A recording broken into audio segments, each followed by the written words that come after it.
Uh,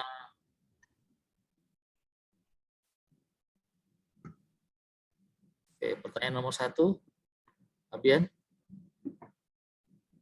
Ya Pak, lelang non eksekusi sukarela. Saya jawab yang Iya. kelompok 3 ya. Iya. Ya. Lelang non eksekusi sukarela menurut saya bukan kelompok 3. Ya, ini lelang non eksekusi sukarela. Oke. Nah, jenis lelangnya apa? Kan ada nama jenis lelangnya lelang non eksekusi sukarela ya. Nama lelangnya apa? Kan banyak tuh. Apakah lelang hibah,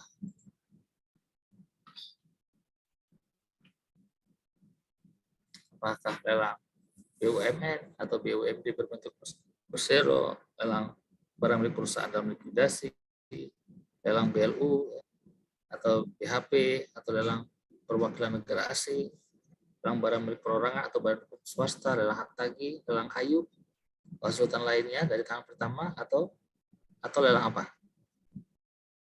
Teman-teman Abian, teman-teman dari kelompok 1 ada yang bisa bantu?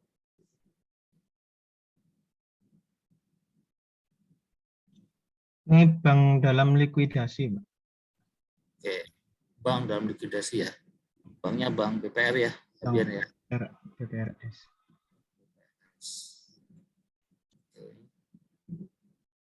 Nama pejabat lelangnya?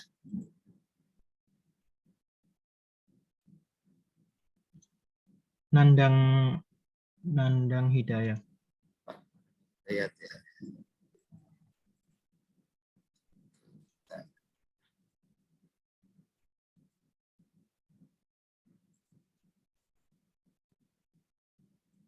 Ya.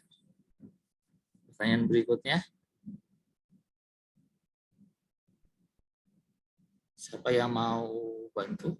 Adik-adik.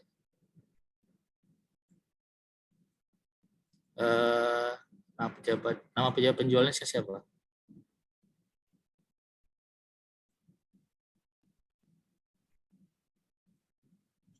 Saya lagi, Pak ya. Teman yang lain. Siapa kelompok 1? Andro?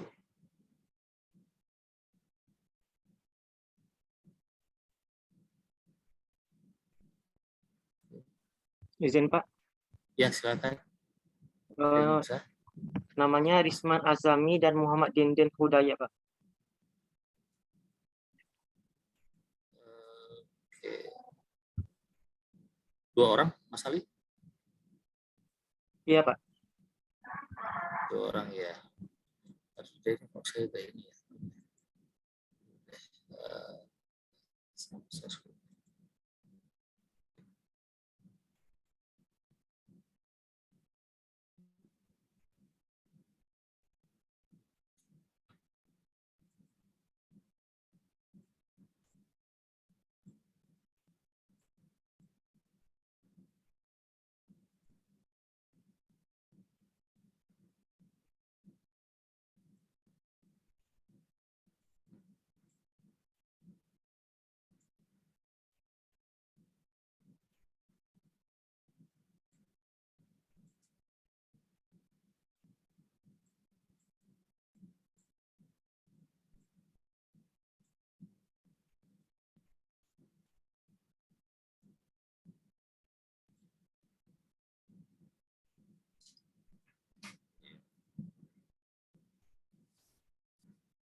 Mas Ali, siapa Mas Ali?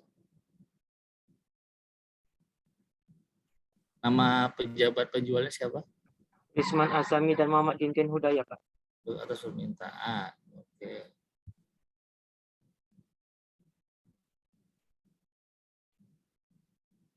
Nah, ini kan dalam surat permohonan berarti ya. Sebenarnya ini ada juga nama ini Muhammad Dindin Hudaya, anggota tim likuidasi atau PT BPS Subang, berdasarkan nota jasa lelang atau penetapan wayang negeri berdasarkan tim anggota likuidasi masalah penjualan ya dengan perantaraan KPKNL Purwakarta seperti itu. Jadi ini ada permintaan dari tim likuidasinya. Di sini ada permintaan dari ya ada yang ditunjuk sebagai pejabat penjualnya seperti itu ya teman-teman ya. Jadi ya ini adalah surat permohonannya yang menandatangani surat permohonannya. Nah, yang ditunjuk sebagai pejabat penjual adalah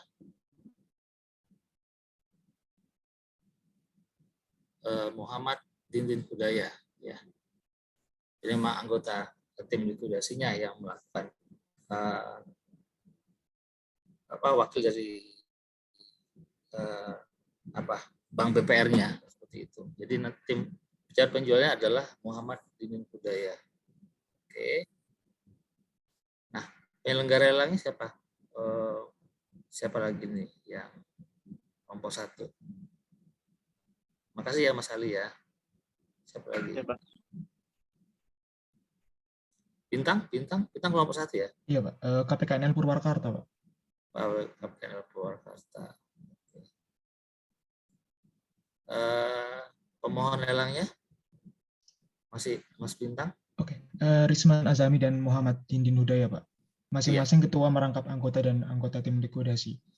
Iya, jadi nanti pemohonnya adalah tim likuidasi PT BPRS Gotong Royong Subang ya, dalam likuidasi seperti itu ya. Nanti bisa dalam kurung Risman Azami dan Muhammad Dindin Hudaya, tapi bisa juga disebutkan tim likuidasi BPRS Gotong Royong Subang seperti itu. Oke. Untuk nilai limitnya berapa Mas? Siapa lagi? Farhan.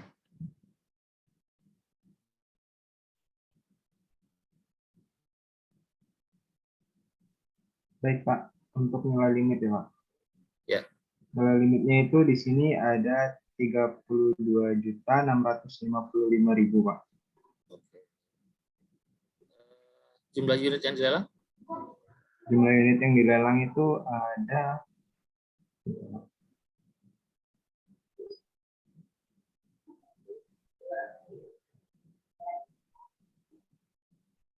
Jumlah unit yang dilelang itu ada 152 unit, Pak.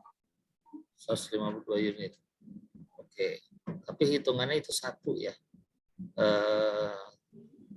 Farhan ya, Mas Farhan ya. Jadi itu satu. Jadi satu paket. Satu paket barang inventaris. Jadi ketika di tanda jumlah unit yang di barang, satu paket barang inventaris kantor dengan rincian baru kalau mau dijelaskan. Seperti itu ya. Ini satu paket nih. Nanti nilai limitnya satu. Ya. Satu paket barang inventaris. Itu oke. Nah, berikutnya Mas Firdaus. Bisa nggak tahu bentuk penawarannya? Penawaran seperti apa Mas Firdaus?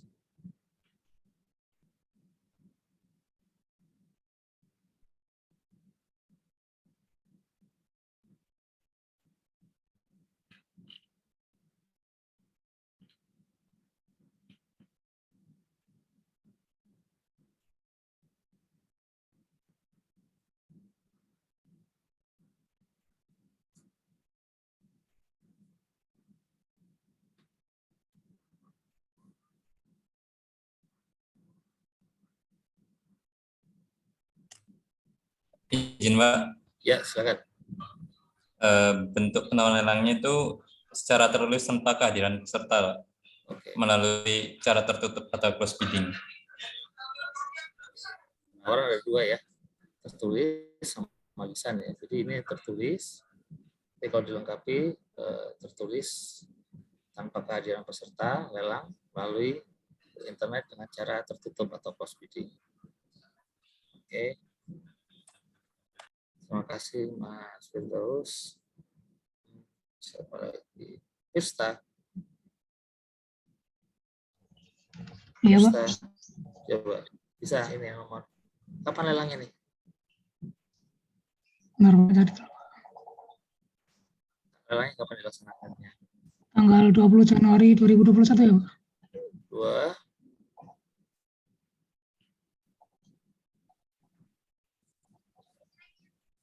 Yang tanggal berapa?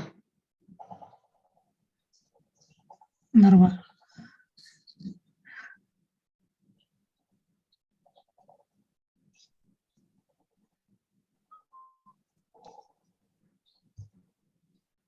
Itu Mas 20 Januari 2021, Pak.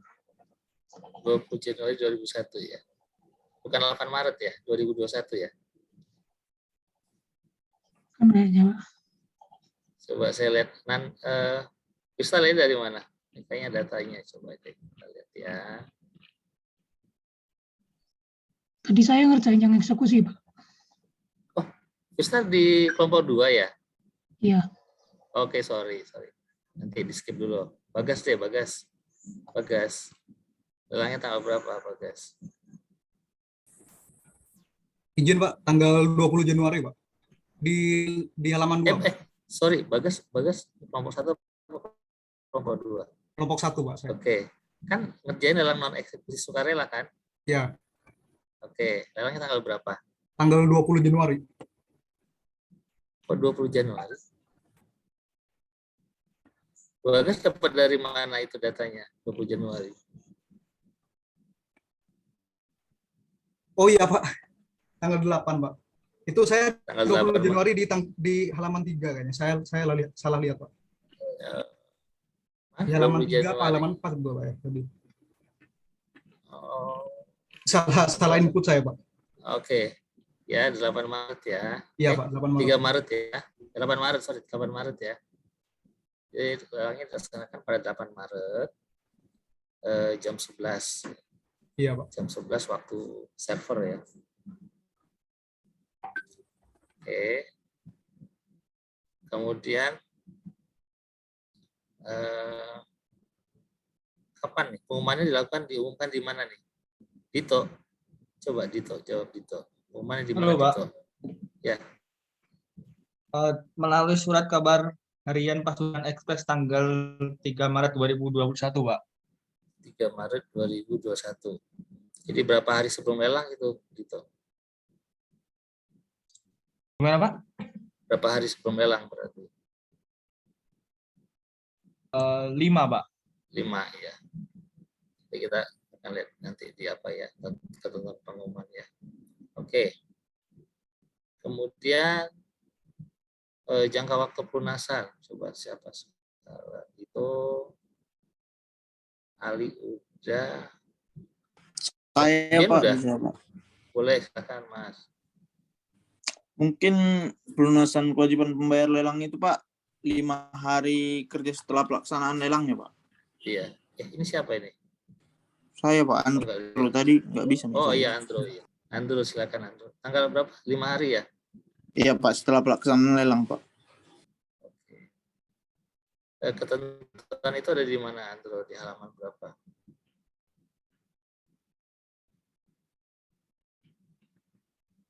Iya Pak. Ada di halaman berapa?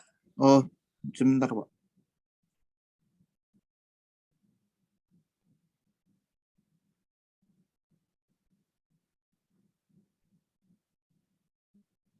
Sepertinya halaman 3 atau 4 kayaknya Pak. Jangan pakai sepertinya dong. 4 Pak. 4. Oke, halaman 4 ya. Iya Pak. Kemudian banyaknya jumlah penawaran yang masuk. Bima kelompok berapa, Bim? Ya, kelompok 1, Pak. 2 Oke. penawaran, Pak. Ada berapa, Bim? Yang masuk Ada Bim, 2. penawarannya? Ada 2. 2. Iya. Dari halaman berapa Bima bacanya? Sebentar. Tadi halaman udah agak akhir sih, Pak. Penawaran.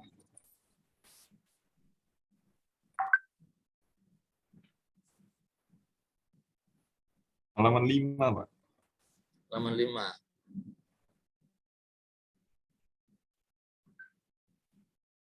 Banyak penawaran yang masuk. Berjumlah 2 penawaran.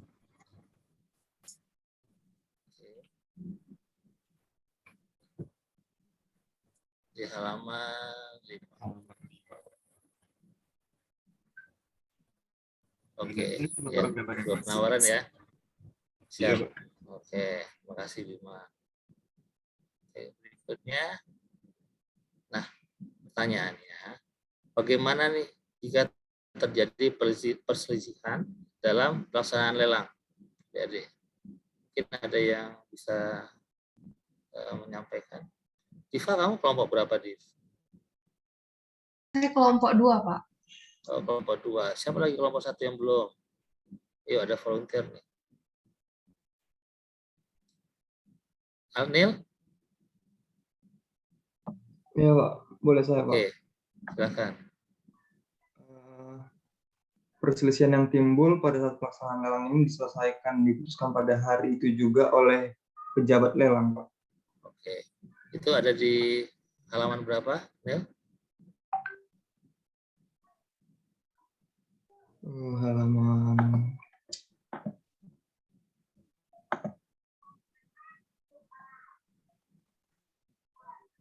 Halaman 5 ya, Pak? Halaman 5. Oke. Halaman 5.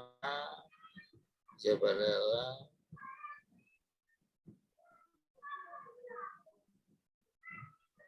Oke. Siap ya. Nah, berikutnya adalah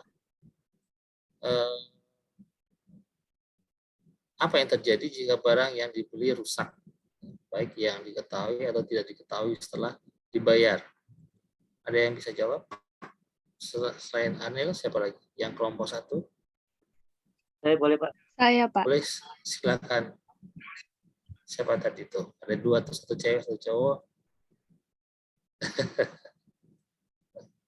Siapa? Halo, siapa? Saya boleh, Pak. Boleh, siapa? Mbak, siapa nih? Krisya, Pak. Oh iya, Krisya. Krisya. Gimana Krisya? Apabila terdapat kekurangan atau kerusakan, baik yang terlihat maupun tidak terlihat, maka penawar atau pembeli tidak berhak untuk menolak atau menarik diri kembali setelah pembelian disahkan dan melepaskan segala hak untuk meminta kerugian atas sesuatu apapun juga, Pak. Oke, terima kasih Krisya. Halaman berapa Krisya? Halaman 5, Pak. Halaman 5. Oke.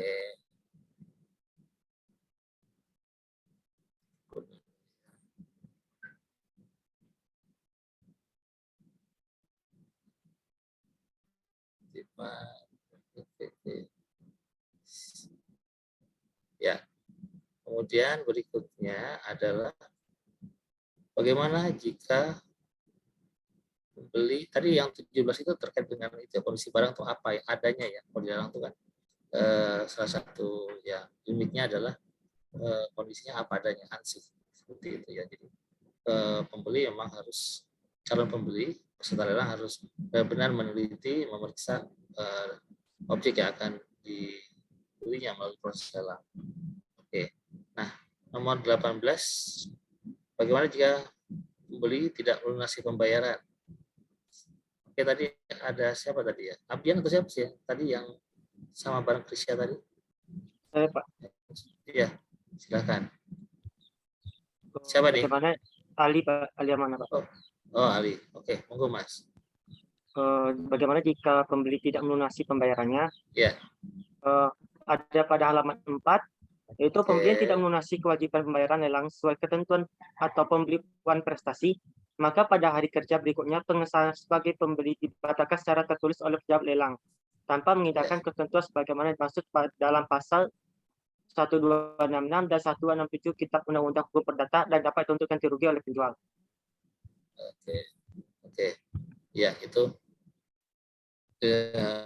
terkait dengan pembelian prestasi ya. Nanti kita ada materinya minggu depan mungkin. Oke. Berikutnya bagaimana kondisi barang yang dijual? Ada yang belum nggak dari kelompok 1? Saya Pak Anissa.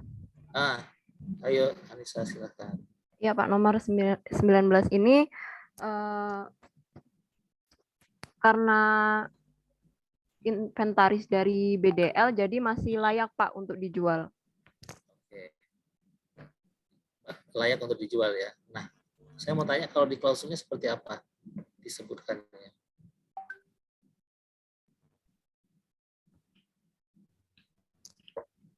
Ada klausul nggak yang menyebutkan tentang kondisi barang yang dijual? Karena terjual semua, Pak. Oh gitu. Kondisinya Anissa, tadi terkait dengan apa yang disampaikan sama Krisya ya. Jadi apa adanya itu coba dicari di apa di risalah lelangnya. Nah, itu saya nggak nemu, Pak. Kayak menyimpulkan sendiri dulu gitu. Iya, sudah hampir benar. Coba dicari di risalah lelangnya.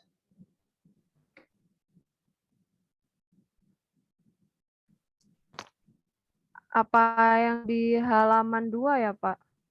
Ya, apa yang disebutkannya apa?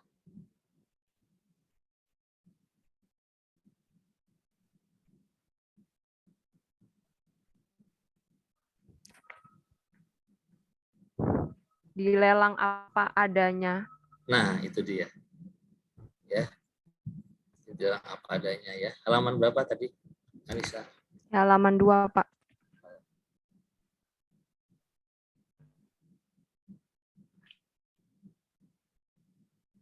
Di alinea ke berapa?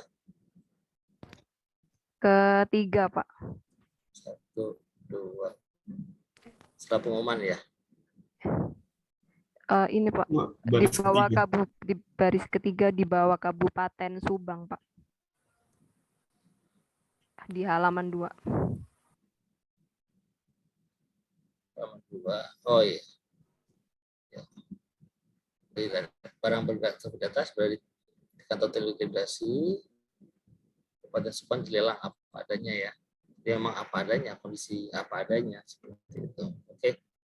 Nah, ini di sini ada yang disebut dengan klausul, ada isian yang poin 16, 17, 18 ini adalah klausul ya, klausul baku. Nanti ini setiap risalah lelangnya ada. Nah, kalau ini terkait dengan isiannya, tergantung nih lelang jenis apa, nomor 1 sampai nomor 14 ya. Sampai nomor 15. Sorry. Sampai nomor 15 itu ya sesuai dengan kondisinya. Ini lelang apa, barang-barangnya apa ya, lelangnya apa. Oke. Terima kasih kelompok 1. Nah, kita kembali kita pindah ke kelompok 2. Izin bertanya boleh, Pak? Oke, silakan Bintang. Izin Pak, itu yang 20 Januari itu apanya ya, Pak? Di halaman 1.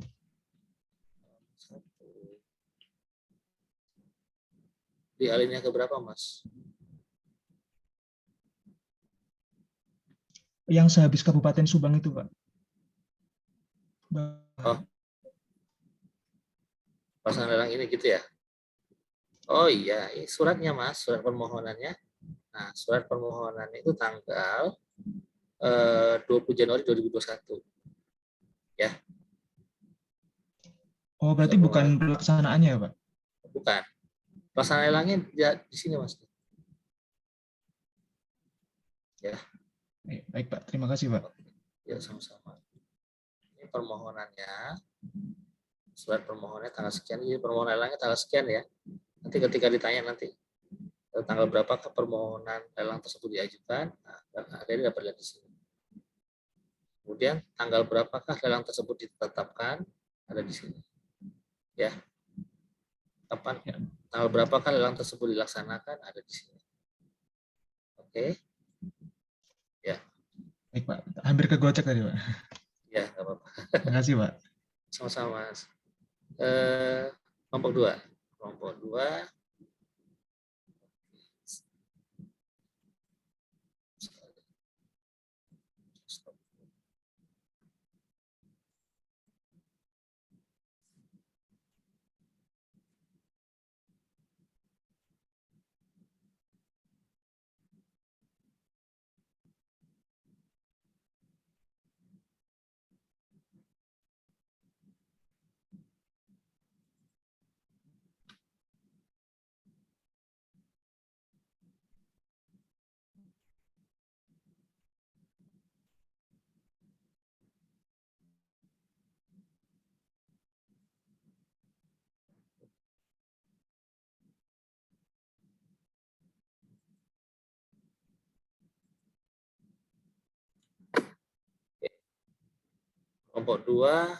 Kelompok 2 dimulai dari siapa nih? Farhan ya. Farhan, kamu kelompok berapa Farhan? Kelompok 2, Pak. Oke, Boleh, monggo. Pak. Boleh, silakan Mas Farhan. Nama dan jenis pertama, lelangnya apa? Nama dan jenis lelang di sini lelang eksekusi pasal 6 UHT, Pak. Tanggungan. Ya. Oke. Kemudian nama pejabat lelangnya? Kalau nama pejabat lelangnya di sini ada Muhammad Zain Nahrawi, Pak. Muhammad Zain Nahrawi. Ya, Pak. Itu paling atas Iya. sebenarnya, Pak. Iya. Ilham kemana? Agak ngambilnya apa ya? Ilham ya, nggak utuh ya Ilham ya? Ini Ilham. Pak, saya di halaman paling terakhir Pak. Itu beda soalnya Pak. Oh iya. Jadi ini kayaknya halaman satunya, depannya sama ininya beda. Jadi nanti kalau lihatnya di sini aja ya, Mas. Iya Pak. Tapi itu bukan kelompok kami Pak yang mencari Pak. Iya, nggak apa-apa. Ini cari di secara lelang susah loh. Oh iya. Nggak boleh keluar sebenarnya. Udah dapat tuh, alhamdulillah. Oke. Nama pejabat lelangnya siapa, Mas? Nama pejabat lelangnya Agung Putra Audia jadi. Oke, siap. Oke, next lah. Setelah Mas Farhan, siapa lagi nih, adik-adik? Firdaus kelompok 1 ya? 2? Tadi udah ya? Kelompok 2, Pak, sebentar. Oke, monggo Mas. Coba yang pejabat penjualnya sama penyelenggara lelangnya, Mas. Pejabat penjualnya itu Tono Widianarko, Pak. Tono Widianarko. Itu Pak, yang bawah dalam pelaksana ini saudara penerbit. Oke. Melaksanakan penjualan secara lelang.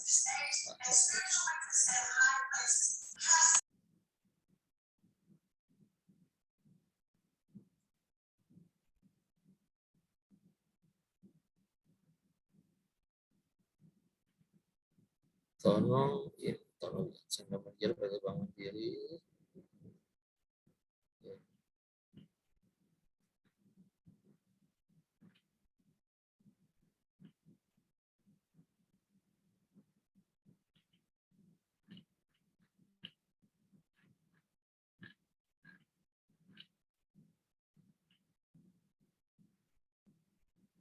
Ya, Pak Tono Widianarko ya. Ini pejabat penjualnya langsung senior manajernya. Oke, kemudian penyelenggara lelangnya siapa, Mas? Mas Farhan. Mas siapa tadi, Firdaus? Pak, di KPKNL, Pak, penyelenggara. KPKNL Tangerang 2. Oke, yang Tangerang 2. Ya. Pemohon lelangnya siapa, Mas?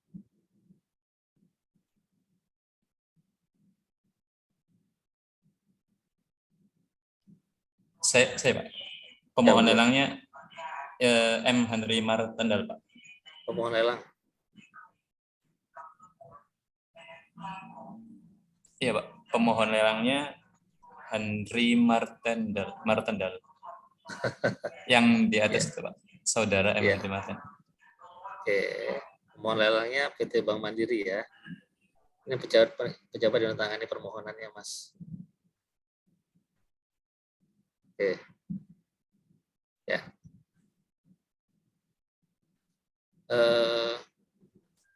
Berikutnya ada lagi kelompok 2, adik-adik. Gustafa, kamu kelompok berapa?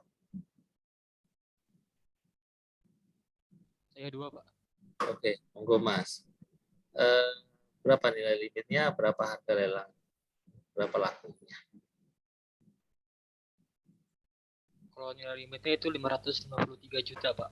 Kalau harga lelangnya itu 998.500.000, Pak.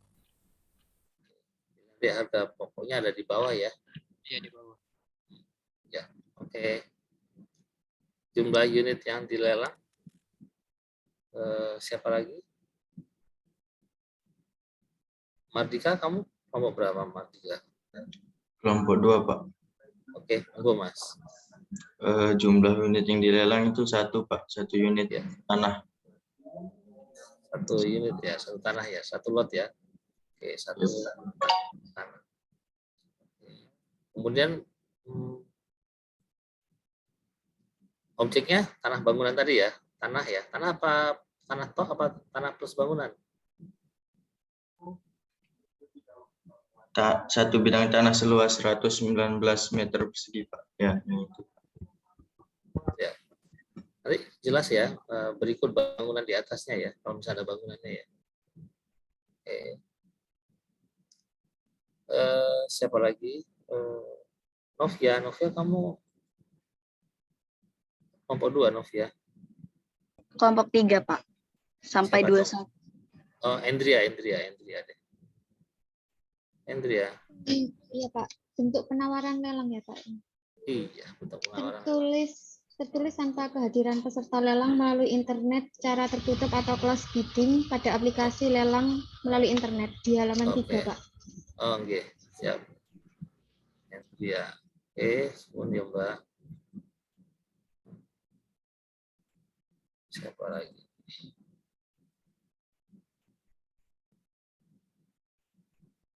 Maudi, kamu kelompok berapa, Mod? Maudi? Kelompok 2, Pak. Oke. Next question. Kapan dilaksanakan lelang? Iya, Pak. Kapan dilaksanakan lelang itu tanggal 16 Desember 2019. Halaman 2. Halaman 2. Oke. Halaman pertama ya. Ya, 2 juga bisa. Tanggal 16 Desember ya, Mod ya? Iya, Pak. Pengumumannya di mana, Mod? Pengumuman lelangnya diumumkan di surat kabar harian Tribun, Pak. Oke. Tribun Tangerang 9 Desember 2019. Oke, itu pengumuman ke berapa?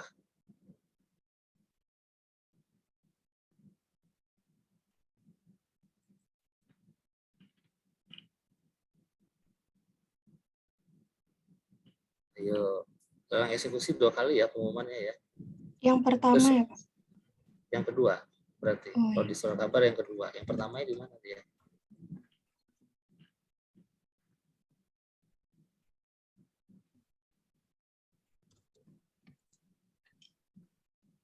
Yang pertama di surat kabar harian Jawa Pos, Pak, kalau nggak salah. Tanggal 24 Oktober 2019. Oke. Berarti dua-duanya di koran ya.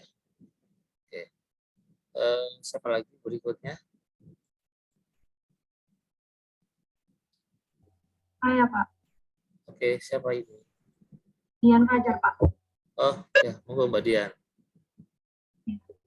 Jangka waktu pelunasannya itu paling lama 5 hari kerja setelah pelaksanaan lelang, Pak. Oke. Penawarnya berapa orang? Ada berapa penawaran? Ada berapa jumlah penawaran? Penawaran lelang yang masuk dan sah itu berjumlah 2 penawaran, Pak. 2 penawaran ya? Iya. Oke.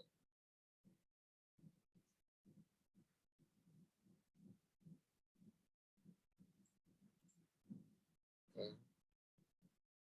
16, 17, 18 sudah dibahas sebenarnya karena baku ya. Nah, kita pindah ke lelang non eksekusi wajib. Ya. Berarti di kelompok 3 ini, saya tugaskan.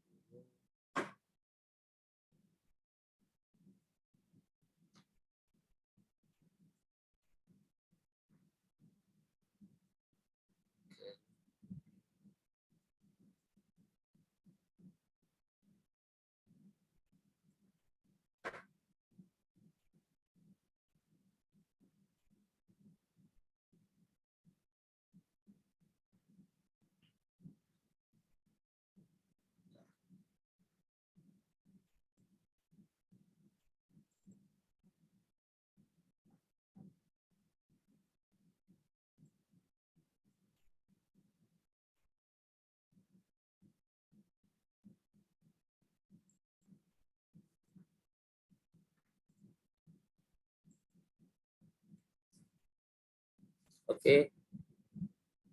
Kelompok 3. Kelompok 3 dari nomor 21 ya. Iya, Pak. Monggo. Haji. Ji, jawab Ji. Nomor 1 Ji. Nomor 1, lelang non eksekusi wajib barang milik negara pada pengawas tenaga nuklir atas barang bergerak, Pak. Oke. Lelang non eksekusi wajib BUMN ya. Iya. Nah, nama pejabat lelang nih siapa, Mas? Pejabat lelangnya Abdul Ghaffar, Pak. Oke. Ya, ini di yang datanya ini Abdul Ghaffar. Tapi nanti di bawahnya beda ya. Nanti ya. Pastikan ini yang di awal sama di akhir itu sama. Oke. Kemudian nama pejabat penjualnya siapa lagi selain Aji? Safira. Monggo, Mbak.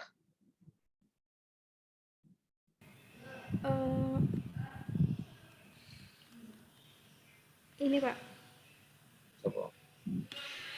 RAD Mukhtar, Pak. Oke. Ya.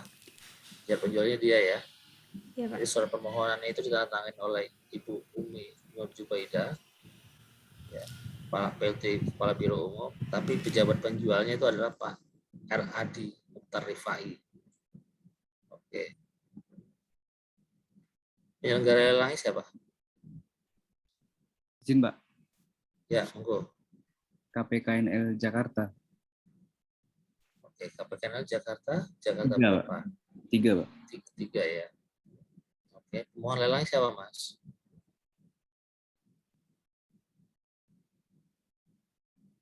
Ini, Pak, Ya. Umi Nur Zubaidah. Ya. Ini pemohon lelang ini kan ini pejabatnya ya. Jadi pemohon lelangnya di Bapeten, Badan Pengawas Tenaga Nuklir. Ya. Jadi pemohon lelangnya. Oke. Siap. Kemudian nilai limitnya berapa, Mas? Nilai limitnya? Izin Pak, untuk nilai limitnya itu sesuai sama yang ditentukan penjual, tapi di sini di halaman berapa? 3 kalau nggak salah Pak, nggak ada disebutkan Ya? Pak. Nggak kelihatan ya? Iya Pak. Ya, harusnya disebutkan ini. Oke. Ya, ini harus disebutkan. Dan nanti di pengumuman juga harus disebutkan. Ya, berarti ada kekeliruan di sini. Oke. Kemudian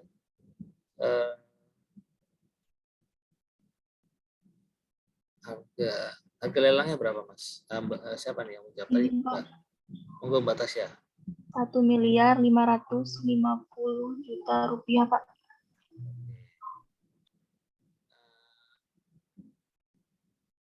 Harga lelangnya ya. Kemudian pembeli lelangnya siapa, Mbak? Izin, Pak. Ya, monggo, Mbak Sabila. Di risalah lelangnya itu kan pemenang sama dengan pembelinya juga. Jadi yang tanda tangan itu Pak Suparmo Salim. Pembeli sama apa? Beda? Pembeli sama pemohon sama? Oh, pembeli lelang ya, Pak? Iya, pembeli lelang. Pembeli lelangnya ya, Suparmo Salim. Ya. Oke, siap. Beda ya? Pembeli sama pemohon ya. Kemudian objek lelangnya siapa? Izin, objek Pak. lelangnya apa? Oke, monggo. Objek lelangnya kendaraan dinas. Oke, kendaraan dinas ya. Jadi nanti kalau ditanya objek lelangnya berupa apa, sebutkan aja jumlahnya. Ya. Satu paket kendaraan dinas operasional gitu ya. Nah ini satu paket kendaraan dinas.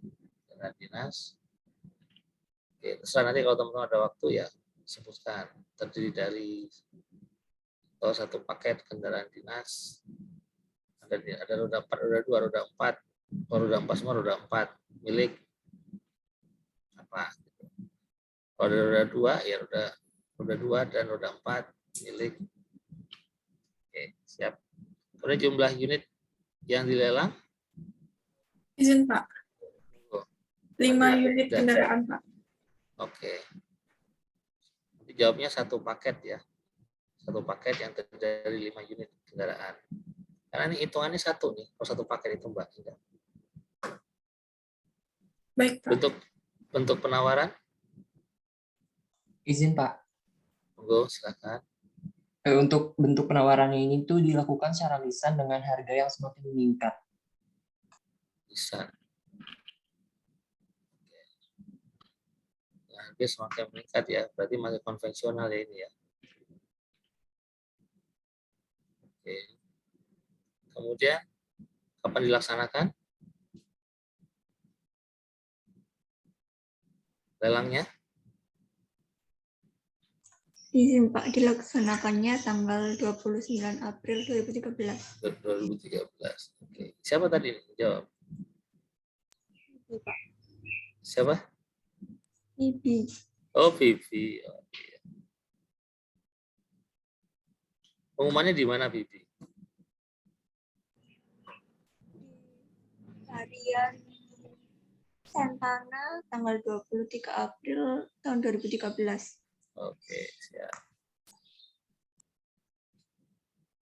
Oke, ya. Itu ya, kira-kira ya, adik-adik ya. Udah masuk semua kan? Itu apa WA-nya? Oh, WA-nya ini ya, semua udah begitu. Oke, ya. Oke, kira-kira begitu ya cara membacanya ya. Nanti kita akan, ini sekedar warming up ya, pemanasan aja. Cuma kalau warming up juga makannya sudah makan waktu bisa 2 jam. Oke, nah adik-adik hari ini kita belajar, makanya tadi saya ambil waktunya untuk apa? Untuk warming up bisa lelang ini, karena memang materi kita di pertemuan di minggu ke-10 ini sama dengan apa yang teman-teman lakukan, yang teman-teman kerjakan ketika menjelang UTS, itu adalah lelang non eksekusi sukarela. Jadi karena sudah dibahas, mungkin perlu penjelasan saja sebenarnya ya, hanya perlu penegasan saja dari materi ini. Oke, kita mulai. Dan ini sifatnya hanya refreshing lah kira-kira ya, karena memang kalian sudah mengerjakan nih tugasnya ya. Kelompok 1 waktu itu dalam non eksekusi sukarelanya, kelompok 2 dalam terjadwal khusus ya. Nah, ini materi di istilahnya di UAS ya, bukan materinya UTS ya. Tapi nggak tahu, kemarin mungkin ada juga sih yang sukarela keluar. Oke, kita ganti slide-nya.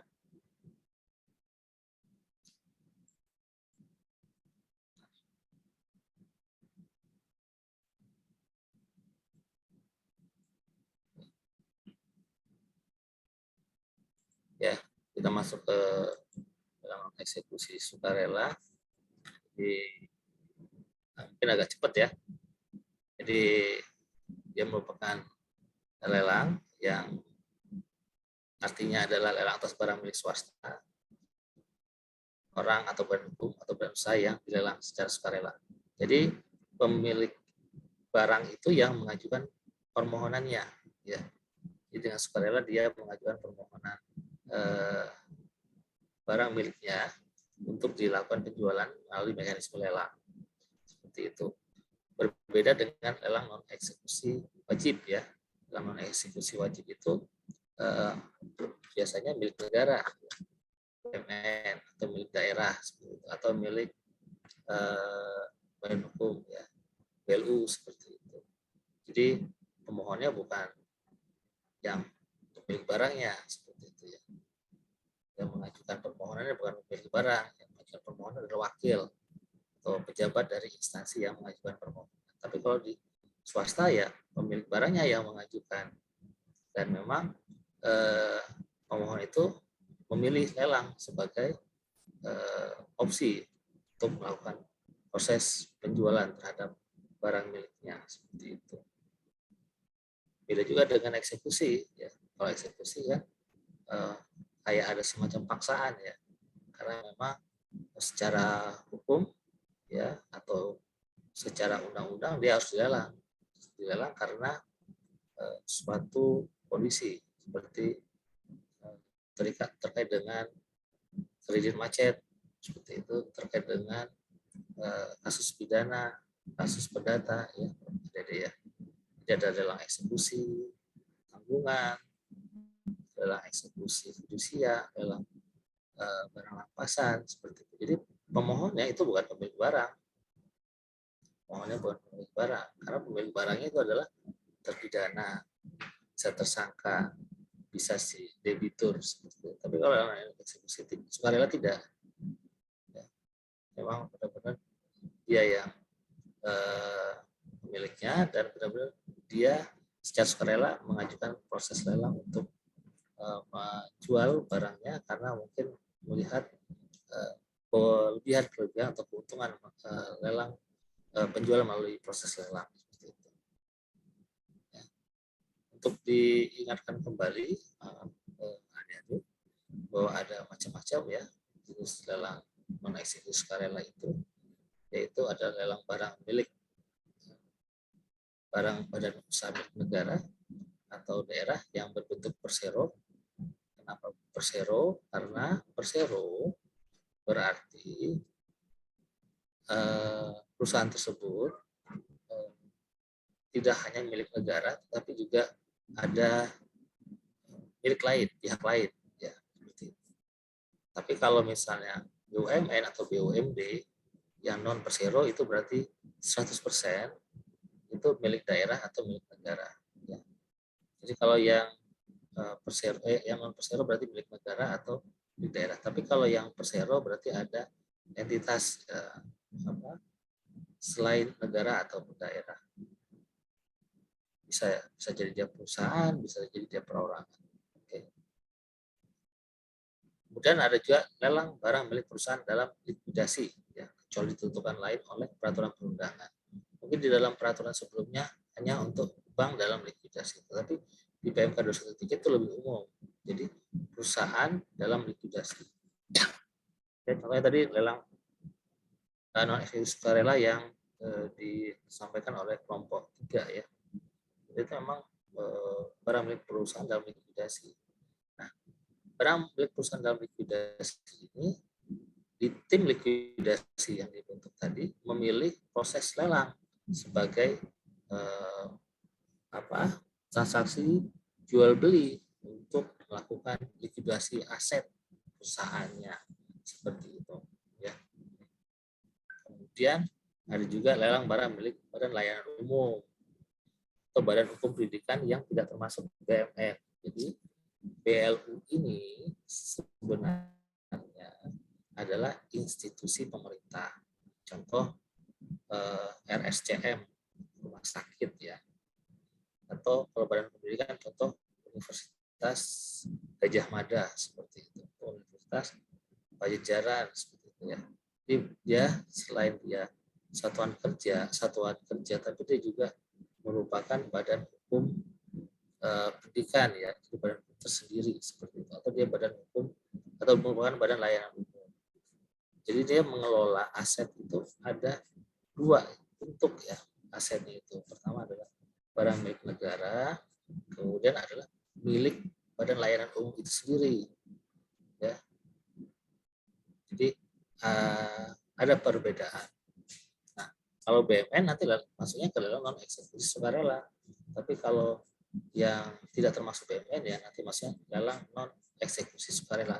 Tapi kalau yang BUMN nanti maksudnya lelang non eksekusi wajib. Present tadi ya. Kira-kira seperti itu. Jadi nanti yang tidak masuk ke dalam neraca dia di BUMN ya berarti itu miliknya BLU seperti itu.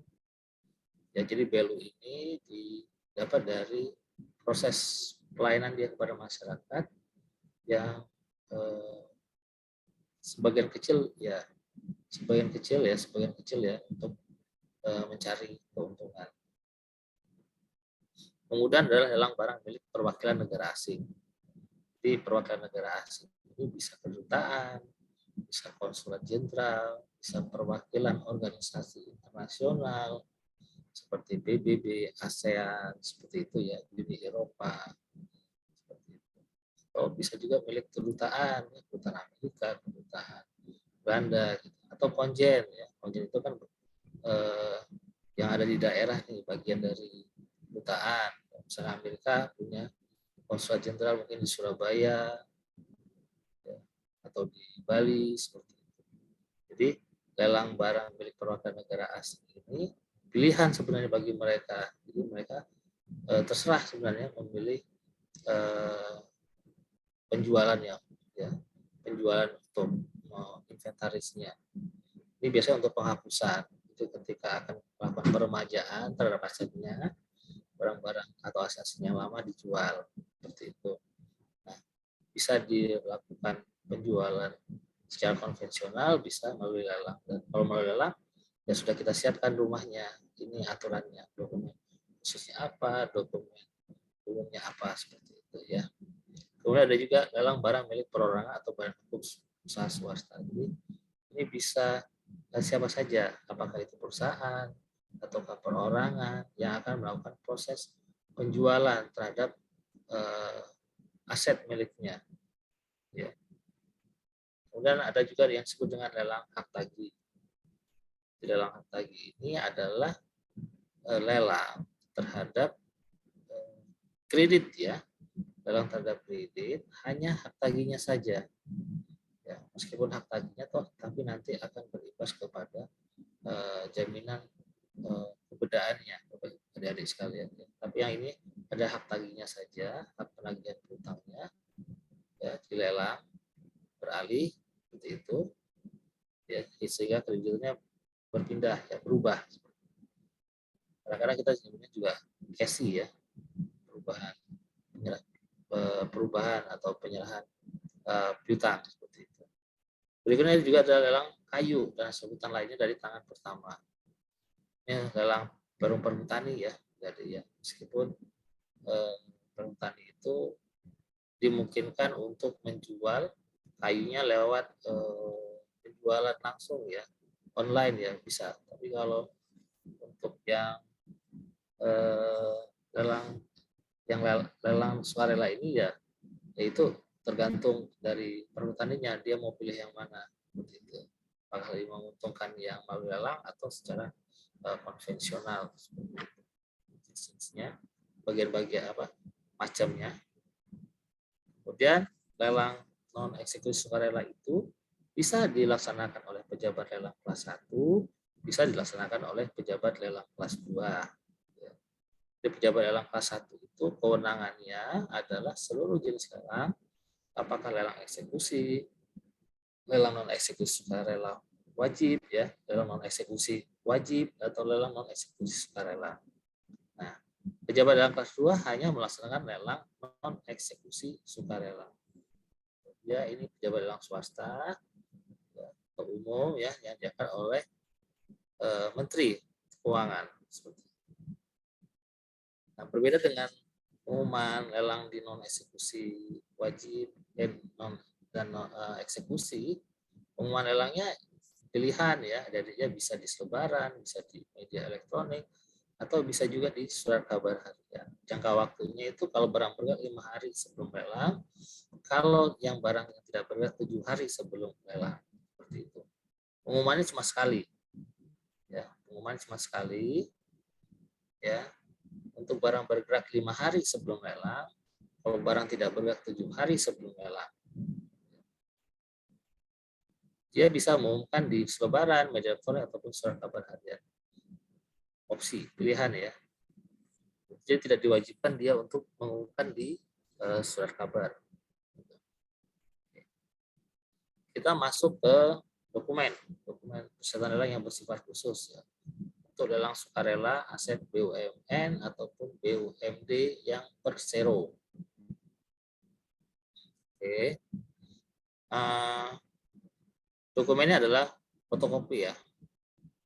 Fotokopi ataupun salinan SK atau persetujuan dari pejabat berwenang sesuai dengan ketentuan internal yang berbentuk persero, ada SK untuk dilelang asetnya. Kemudian surat keputusan tentang panitia lelang, ada SK panitia lelangnya. Kemudian ada juga bukti kepemilikan. Jika berdasarkan peraturan perundangan itu diharuskan adanya dokumen ataupun bukti kepemilikan. Contoh tanah, ya sertifikat dong berarti ya, ataupun kendaraan itu harus ada STNK BPKB-nya. Oke. Kemudian ada dokumen khusus pelaksanaan lelang yang disajikan ketika akan lelang. Ya tentu saja ada SKPT atau SKT kalau dia berupa tanah atau bangunan. Kemudian bukti pengumuman lelangnya ya. Jadi kita sebelum lelang itu harus pastikan tuh pengumuman lelangnya sudah diumumkan. Kalau nggak ada ya dibatalkan kan ya. Seperti pelajaran kita di minggu kemarin. Kemudian surat tanggung jawab formil nih. Apabila tidak ada perubahan ya, dari fisik bangunan ataupun tanahnya ya. Tapi ketika ada ya perubahannya ya tentu SKT atau SKPT-nya baru dong ya. Kemudian juga berita acara kalau dilakukan unleasing ya. Ini khusus untuk 5 miliar ke atas. Jadi kalau tidak ada unleasing-nya ya tidak perlu diajukan dokumennya karena kegiatannya tidak ada dan tidak diatur. Oke. Lelang sukarela barang milik perusahaan dalam likuidasi. Di dokumen permohonan lelangnya adalah akta notaris RUPS ya, adik-adik ya, atau penetapan pengadilan negeri, ya, atau keputusan lembaga penjaminan simpanan tentang pembentukan tim likuidasi untuk bank. Jadi memang likuidasi ini bisa terjadi karena RUPS, ya, bisa juga karena penetapan pengadilan, bisa juga karena ada keputusan dari LPS ya, khusus untuk bank itu ada keputusan dari LPS seperti itu. Kemudian ada juga salinan atau fotokopi akta notaris RUPS atau keputusan OJK terkait dengan pembentukan tim likuidasi. Ini khusus untuk perusahaan asuransi atau reasuransi. Kalau untuk yayasan ada fotokopi atau salinan rapat notaris di salah rapat pembina atau penetapan pengadilan negeri perihal pembentukan tim likuidasinya. Ya, ini jadi nomor 1, 2, 3 ya atau 4 adik-adik ya. Itu pilihan ya. Nanti ketika pertanyaannya sebutkan dokumen permohonan lelangnya dan di situ disebutkan adalah yayasan ya, yang kalian cantumkan adalah salinan atau fotokopi rapat akta notaris di salah rapat pembina atau penetapan pengadilan perihal pembentukan tim likuidasi untuk yayasan. Jadi bukan yang nomor 1 ya, bukan yang nomor 2. Oke, ini untuk untuk koperasi. Kemudian ada juga surat palsu dari rapat umum pemegang saham, rapat anggota atau kepada ketua tim atau mewakili tim likuidasi penyelesaian sebagai penjual untuk tim likuidasi dan penyelesaian dibentuk oleh RUPS ya. Ini untuk SK tim ya, SK tim penjualnya ya. Jadi ada penunjukan dari tim likuidasinya untuk menunjuk seseorang menjadi pejabat penjual. Kemudian dokumen kepemilikan. Kemudian dokumen khususnya ya biasa SKPT, SKT ya. Atau dan berikutnya adalah pengumuman lelang. Ini pengumuman lelang ini pasti harus ada ya setiap pelaksanaan lelang. Kemudian surat pernyataan tanggung jawab formil nih. Penjual kalau ada perubahan fisik, maka tidak ada perubahan fisik ya. Tapi kalau ada perubahan fisik itu ada SKPT atau SKT baru. Nah nanti dalam soal juga misalnya ditanya, itu tidak perlu menyebutkan ini jika barangnya adalah barang inventaris ya, barang inventaris atau kendaraan. Nah kendaraan tidak perlu SKP, SKT ataupun SKPT. Kemudian berita acara unleasing dalam hal barang yang hilang itu di atas 5 miliar. Kemudian ada juga lelang tadi barang milik BLU atau BHP.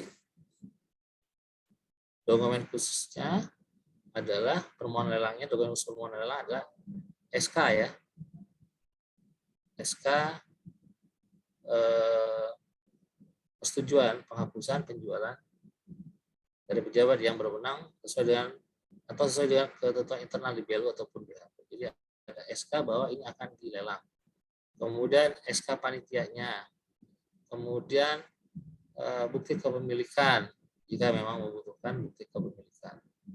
Kemudian dokumen khusus pelaksanaan lelangnya adalah sama ya, SKT, bukti pengumuman lelang, tanggung jawab formil, kemudian berita acara unleasing jika asetnya di atas 5 miliar yang dilelang.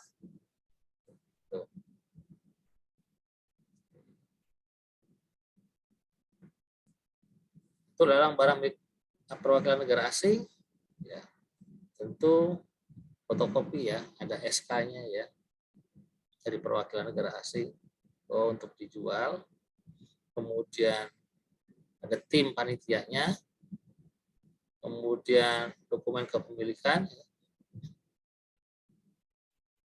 kemudian kalau untuk dokumen khusus pelaksanaan lelangnya tentu pengumuman lelang dan unleasing jika di atas 5 miliar. Oke, ini untuk sukarela barang milik perorangan atau badan usaha swasta. Surat pernyataan dari pemilik barang bahwa barang tidak dalam sengketa, free and clear ya. Surat persetujuan suami istri pemohon lelang dalam objek lelang merupakan harta bersama. Jadi kalau yang mengajukan permohonannya adalah suaminya, harus ada izin dari istrinya. Kalau yang mengajukan permohonan adalah istrinya, harus ada izin dari suaminya. Kemudian surat persetujuan atau surat kuasa dari ahli waris jika aset yang diajukan permohonan lelang itu merupakan objek dalam budel waris. Oke.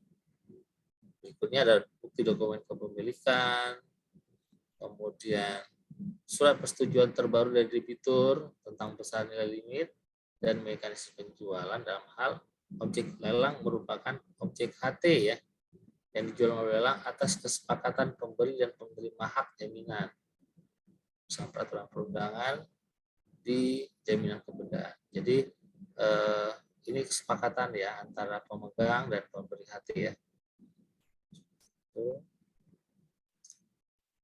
Kemudian surat persetujuan RUPS, rapat anggota, komisaris ya, bila aset yang diajukan permohonan itu merupakan aset perusahaan ataupun badan hukum.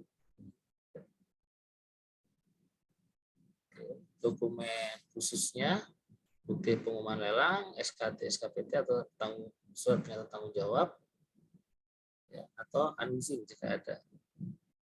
Tapi kalau dia misalnya berupa kendaraan dan di bawah 5 miliar, dokumen yang diminta hanya bukti pengumuman lelang ya. Jadi,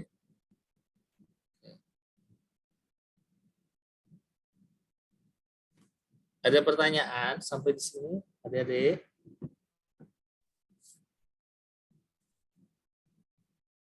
Ada pertanyaan?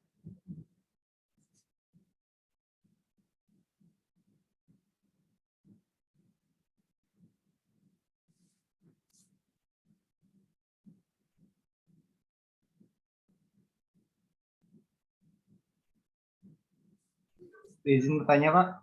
Ya, silakan. Berarti lelang hak tagih atau piutang ini sendiri lelangnya khusus untuk hak tagihnya, Pak, yang misalkan tidak ada jaminannya, Pak. Ya. Pengalihannya aja. Oke. Ya. Jadi kalau untuk hak tagih itu, Mas Farhan, itu sebenarnya hak tagihnya saja. Jadi perikatan pokoknya saja, even apakah ada jaminan atau tidak ada jaminan ya. Bisa kalau tidak ada jaminan berarti ada proses, kalau tidak ada jaminan nggak ada masalah, berarti hanya perpindahan kreditur saja. Tapi ketika ada jaminan tentu harus diproses, harus ada proses lanjutan ya sebenarnya ya. Kenapa? Karena utang tadi kredit tadi itu harus itu dijaminkan, ya. Dijaminkan itu untuk jaminan pelunasannya. Jika kreditnya macet, tidak dibayar atau bisa dewan prestasi, tentu akan lari ke dokumen jaminan kebendaannya gitu, Mas Farhan.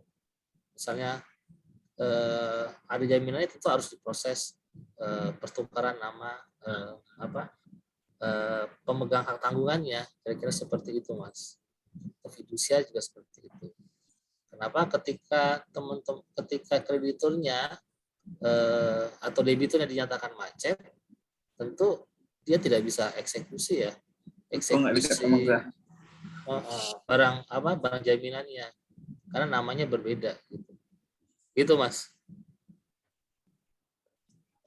Baik, Pak, dapat dipahami. Oh, siap. Andro bocor ya, atau ada mau bertanya? Enggak, Pak. Enggak jadi, Pak. Oke. Siap. Gitu ya, kalau misalnya tidak ada pertanyaan, kita lanjutkan. Oke. Nah, ini hak tagih ya, piutang. Jadi dokumen apa yang harus yang disiapkan adalah fotokopi PK-nya atau pengakuan hutang atau dokumen lain yang membuktikan adanya hak tagih piutang ya. Jadi, kemudian rincian jumlah tagihan yang akan dijual, berapa jumlah hutangnya, tentu hutang yang terakhir ya. Kemudian surat pernyataan dari kreditur bahwa hak tagih yang akan dijual tidak dalam sengketa. Jadi tidak ada permasalahan hukum di dalam hak tagihnya. Kemudian salinan fotokopi bukti kepemilikan agunan hak tagih dalam hal didukung dengan agunan. Ini akan diproses nanti nih. SHT misalnya ya, ada hak tanggungan itu ada SHT-nya, itu SHT-nya harus diproses nih, dibalik nama, tukar namanya seperti itu. Ya, kemudian salinan fotokopi bukti pembebanan hak agungan dalam hal agunan dibebani hak kebendaan. Ya, jadi ya. Tapi ini diproses balik namanya ketika sudah dilakukan lelang ya. Tapi ini menyatakan atau memberitahukan kepada pembeli bahwa objek lelang itu diikat hak kebendaan. Ya, kemudian surat pemberitahuan dari kreditur kepada debitur atau nasabah mengenai rencana pengalihan hak tagih melalui lelang. Tentu ketika akan dijual hak tagihnya dipindahkan, tentu harus tahu debiturnya. Yang paling penting adalah pembayarannya ya. Debitur kan harus tahu kemana dia harus membayar. Jangan sampai hutangnya dialihkan, debitur tak membayar kepada si kreditur yang lama. Berikutnya adalah dokumen khusus pelaksanaan lelang. Ya, tentu yang penting, yang pasti adalah bukti pengumuman lelang. Dan unwizing, berita acara pelaksanaan lelang dan unwizing. Nah, khusus untuk lelang hak tagih, unwizing ini wajib ya. Jadi tidak harus dia di atas 5 miliar, tetapi setiap lelang sukarela hak tagih piutang itu harus ada unwizing-nya. Kenapa? Karena kan itu harus ada penjelasan ya. Penjelasan kepada calon pembeli. Jadi sekalian ya. Harus karena dilihat juga dokumennya seperti itu. Oke. Berikutnya adalah lelang kayu. Lelang kayu yang persetujuan dokumennya hanya persetujuan tertulis ya dari kepala Kanwil. Izin Pak. Iya. Oke Mas, silakan Mas. Siapa itu nih? Ini memang share screen-nya belum terlihat ya Pak? Belum toh? Iya. Tadi ya. Oke. Lupa, sorry.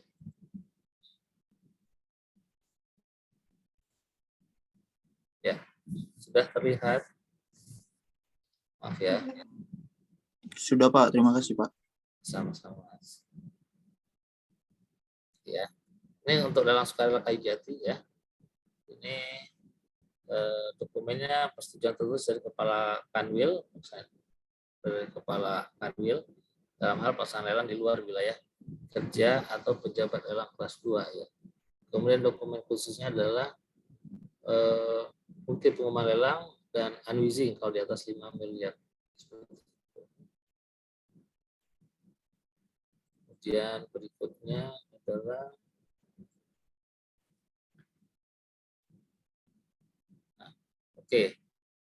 itu yang lelang non eksekusi sukarela ya.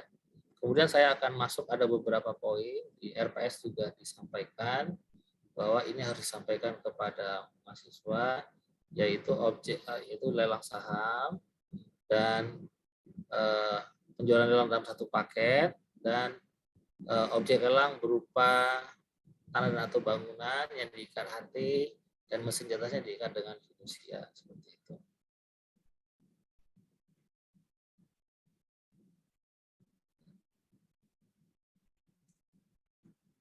Kita masuk ke lelang saham. Ini sebenarnya lelang saham ini tidak hanya di satu jenis lelang ya. Jadi dia bisa dilelang eksekusi, non eksekusi seperti itu ya. Jadi kalau misalnya lelang objek lelang yang berupa saham itu harus ada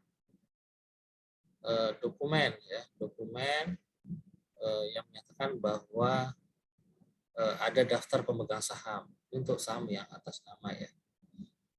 Ada daftar pemegang saham atau daftar khusus ya yang menyatakan bahwa siapa pemilik saham ini dan berapa komposisinya. Daftar saham yang akan dilelang itu kita buat secara rinci dan sekurang-kurangnya memuat nama pemilik saham, jumlah saham, ada berapa saham dia miliki, nominal sahamnya berapa, ya, dan dasar hukum kepemilikan sahamnya apa. Kemudian ada juga asli bukti kepemilikan surat saham atau warkat untuk saham perseroan tertutup. Ya, oke, perseroan tertutup berarti ada dokumennya ya berupa warkat ya. Tapi kalau misalnya dia di listing atau yang ada di bursa efek, tentu warkatnya kan tidak ada ya. Warkatnya itu hanya dasar keterangan dari lembaga penyimpanan dan penyelesaian saham terbuka ini, PT KSEI, PT Kustodian Sentral Efek Indonesia. Nah, harus pakai surat keterangan dari kustodian. Berikutnya ada surat pernyataan bermateri cukup dari pemohon lelang bahwa saham yang akan dilelang telah diblokir yang didukung dengan surat keterangan terblokir dari PT KSEI untuk saham perseroan terbuka. Jadi objek yang akan dilelang itu harus kita nonaktifkan dulu ya. Jadi tidak boleh dia ikut di dalam jual beli di bursa, di lantai bursa seperti itu. Kemudian ada juga laporan penilaian. Dokumen ringkasan hasil penilaian yang memuat tanggal penilaian. Jadi kalau untuk saham harus ada penilaiannya. Jadi itu untuk saham. Kemudian ini tambahan untuk syarat saham tertutup. Ya.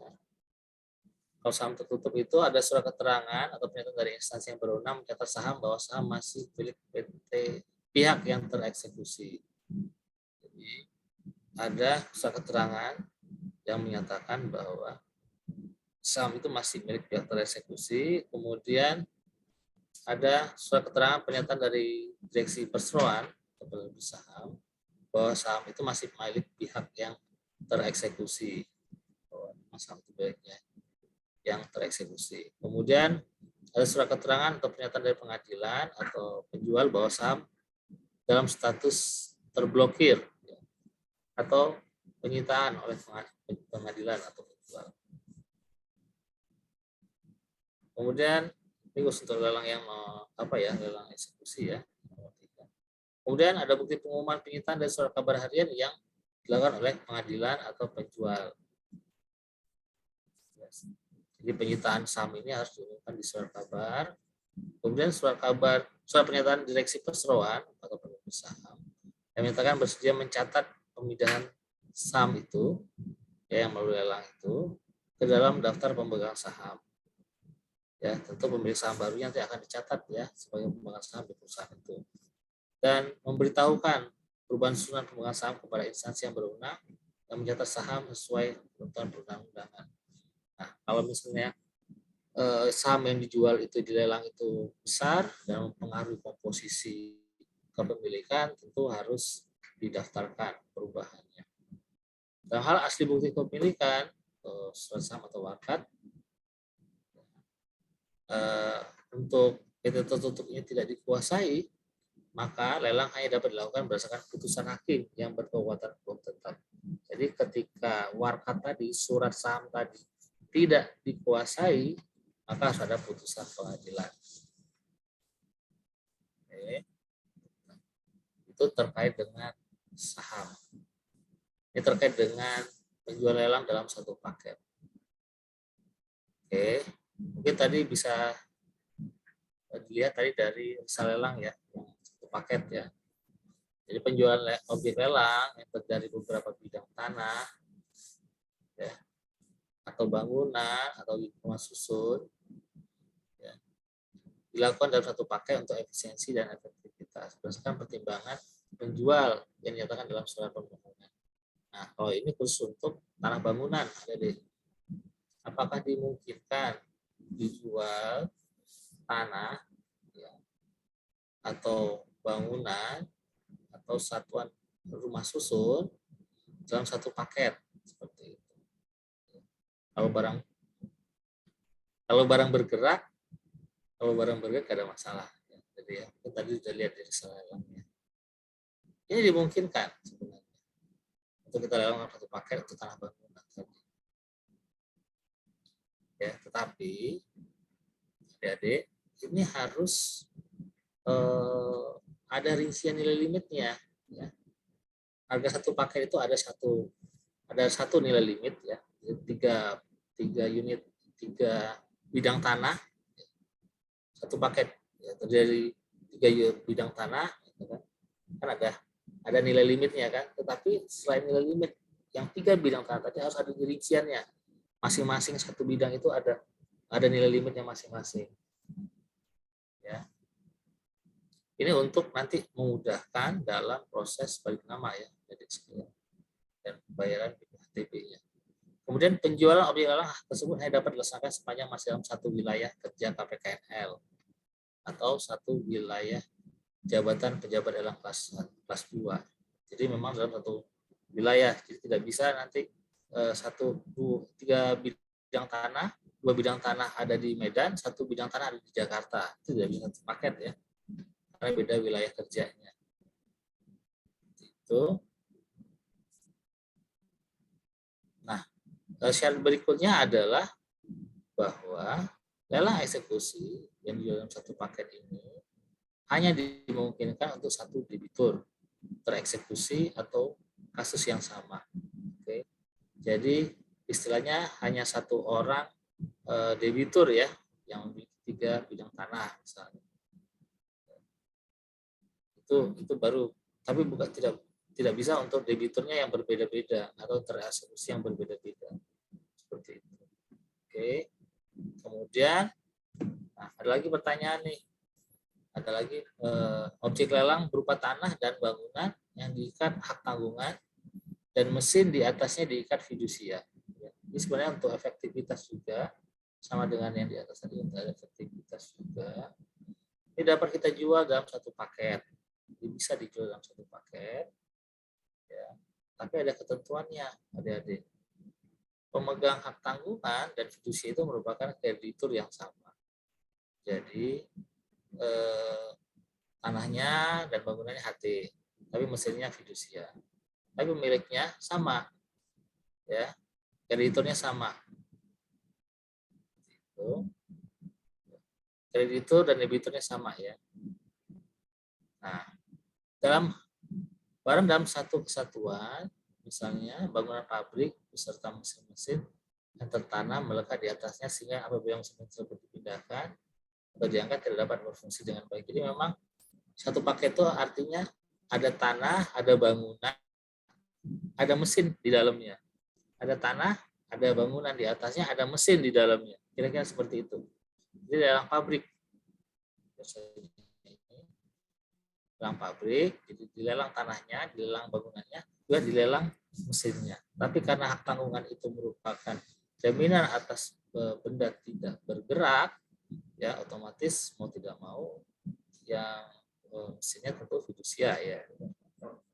Nah, nilai 5 juga harus dipecah nih antara tanah dan bangunan dan mesin-mesin tadi.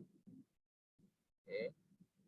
Cukup dibuat satu risalah lelang satu, dengan menyebutkan pada bagian kepala risalah lelang, jenis lelangnya ada lelang eksekusi pasal 6 hak tanggungan dan lelang eksekusi jaminan fidusia. Digabung ya, gabung apanya, jenis lelangnya, tapi sama-sama eksekusi. Dokumen persyaratan lelang mengacu kepada dokumen persyaratan lelang untuk lelang pasal 6 dan lelang eksekusi fidusia. Jadi untuk yang tanah bangunan tentu harus disesuaikan dengan dokumen persyaratan di pasal 6 ya HT. Kemudian untuk yang lelang eksekusi fidusia harus juga disesuaikan dengan dokumen persyaratan yang ada di lelang eksekusi fidusia seperti itu. Kemudian pengumuman lelangnya dilakukan sesuai pengumuman lelang eksekusi terhadap barang tidak bergerak atau barang tidak bergerak yang dijual bersama-sama dengan barang bergerak. Jadi pengumumannya kategorinya adalah barang tidak bergerak atau barang tidak bergerak yang dijual bersama-sama dengan barang bergerak. Jadi pengumumannya 2 kali. Ya, jadi pengumumannya 2 kali, bukan sekali. Jadi kita mengikuti barang yang tidak bergerak. Kemudian pelaporan dan laporan realisasi kegiatannya ya cukup diikut dalam lelang eksekusi pasal 6 Undang-Undang Hak Tanggungan. Itu. Apakah ada pertanyaan sampai di sini? 4 menit lagi. 4 menit lagi. 30 menit lagi. 30 menit. 33 menit. Pak. Oke, silakan, Mbak. Siapa tuh? Tasya, Pak. Oke. Monggo Mbak Azza. Tasya. Mbak Tasya, sorry Mbak Tasya. Oke, monggo Mbak. Iya, jadi terdapat frasa dalam putusan MK di mana eksekusi fidusia, Pak. Nah, debiturnya itu harus secara sukarela menyerahkan barangnya. Apakah hal ini bertentangan di mana eksekusi itu adalah sebuah paksaan, terlebih lagi jika memang secara sukarela. Nah, apakah lebih bagusnya dilakukan penjualan di bawah tangan saja daripada eksekusi demi mendapatkan nilai yang wajar atas objek tersebut, Pak? Terima kasih, Pak. Terima kasih, Tasya. Tasya kemarin juga nanya ya, kemarin ya Tasya ya. Iya, Pak. Tentang fidusia ya. Saya tuh punya materi fidusia, sebentar tuh pertemuan berapa ya? Nah, itulah pertemuan ketiga.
Jadi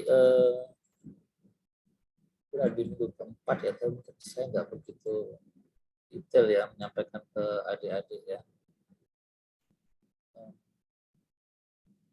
Oke, jadi dalam jaminan fidusia ini sebenarnya ada kaitannya dengan kondisi ya atau kejadian di lapangan ya adik-adik sekalian ya. Jadi awalnya fidusia ini ada irah-irahnya, demi ketuhanan yang ada irah-irahnya demi keadilan dan ketuhanan yang Maha Esa ya, seperti itu ya. Seperti itu. Kemudian di lapangan, ini prakteknya di lapangan itu ternyata perikatan kredit, biasanya kendaraan bermotor ya. Ini ketika dia sudah tanda tangani akta atas surat fidusianya, akta fidusianya, itu si kreditur ya, itu dengan bantuan pihak ketiga ya, itu mengambil atau menguasai objek fidusia itu dengan paksaan ya, dengan dirampas seperti itu ya, Tasya ya. Kan sudah sering dengar ya di debt collector untuk yang leasing ya. Leasing itu pakai fidusia tuh. Fidusia. Jadi dia merampas saja dan biasanya ya tadi kayak dengan menggunakan kekerasan. Nah, kemudian ada gugatan ke Mahkamah Konstitusi ya. Ada gugatan ke Mahkamah Konstitusi bahwa para eksekusi ini harusnya tidak boleh dimasuk ke dalam fidusia. Jadi memang ketika dia bisa dianggap sebagai putusan pengadilan sudah berkekuatan hukum tetap, nah, ini kan perlakuan pengambilan paksa oleh kreditor ataupun lessor ini kan dianggap legal seperti itu ya. Maka oleh karena itu MK dalam putusan nomor 18 ya, pasal 15 ayat 2 dan ayat 3-nya itu menyatakan bahwa yang memiliki kekuatan aksesorir lagi jadi tidak berlaku lagi. Jadi untuk fidusia harus dibuat suatu perjanjian klausul tambahan. Jadi ketika dia akan dilelang, ketika dia wan prestasi, maka si debitur harus dengan istilahnya dengan bersedia barangnya diambil gitu loh, objeknya diambil, kendaraannya diambil seperti itu. Tetapi tidak dalam tidak dalam proses paksaan ya seperti itu. Nah, itu yang masuk ke dalam kategori fidusia. Jadi masih tetap eksekusi Mbak Tasya. Tetapi kalau dia bersikeras tidak bersedia untuk diambil barang jaminannya, atau bisa jadi juga tidak dibuat perjanjian klausul tambahannya, maka nanti prosesnya akan masuk ke dalam eksekusi pengadilan seperti itu. Gitu. Jadi memang kalau dia di bawah tangan, ya ini kan kita terkait dengan lelang ya. Jadi misalnya kalau di bawah tangan ya bisa saja sih usul Tasya kita dipertimbangkan untuk fidusia ini. Ya. Tapi fidusia ini udah ada aturannya, udah ada undang-undangnya, udah ada undang-undangnya, dan yang dibatalkan itu hanya pasal 2 dan 3 sebenarnya. Seperti itu. Jadi kalau misalnya dia tidak dia dengan keinginan sendiri atau bersedia melepaskan barang jaminannya ketika dia wan prestasi, ya masuk ke dalam kategori fidusia Tasya.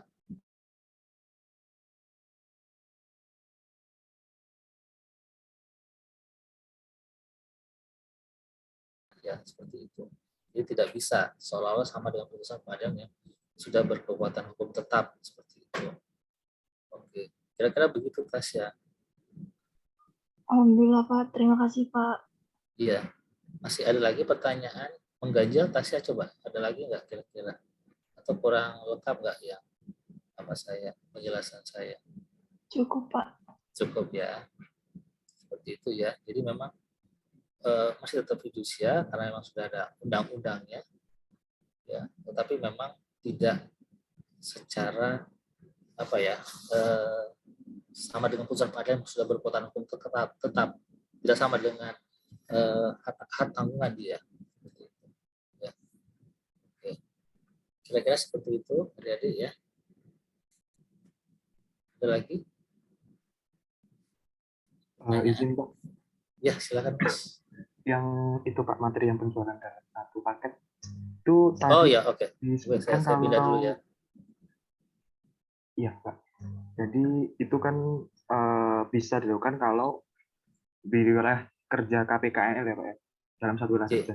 Itu berarti kalau misalnya masih dalam satu wilayah kerja tapi ada perbedaan administrasi, misalnya beda kayak kabupaten kota, itu masih tidak apa ya Pak? Tidak apa-apa. Nggak bisa. Tidak bisa. Nggak bisa Mas. Misalnya. Jadi gini. Iya. Oke. Sorry, gini. Yang satu paket ya. Sorry. Iya, Pak. Oh, oke. Oh, oke. Kalau satu paket iya, bisa Mas. Oh iya, berarti nanti kan sebagaimana dikatakan Bapak kan untuk biar efisien dan sebagainya Pak. Jadi nanti kalau misalnya masih dalam satu wilayah kerja tapi beda administrasi, kan pasti pengurusan administrasinya bakal agak lebih susah ya Pak ya kalau beda wilayah. Iya. Jadi itu tetap nggak apa ya Pak ya? Ya. Jadi gini. Ya, memang kalau dia beda administrasi sebenarnya agak sulit ya, karena nanti kan penerbitan SKPT atau SKT juga ada bermasalah ya, karena pasti ada 2 SKPT-nya seperti itu ya. Kemudian juga proses balik namanya ya, jadi nanti pasti akan ada risalah lelang ya, ada 2 kutipan risalah lelang ya, yang akan diterbitkan nih dengan nomor yang sama seperti itu ya. Teorinya seperti itu ya, tapi memang prakteknya cuma 1 kutipan risalah lelang sih.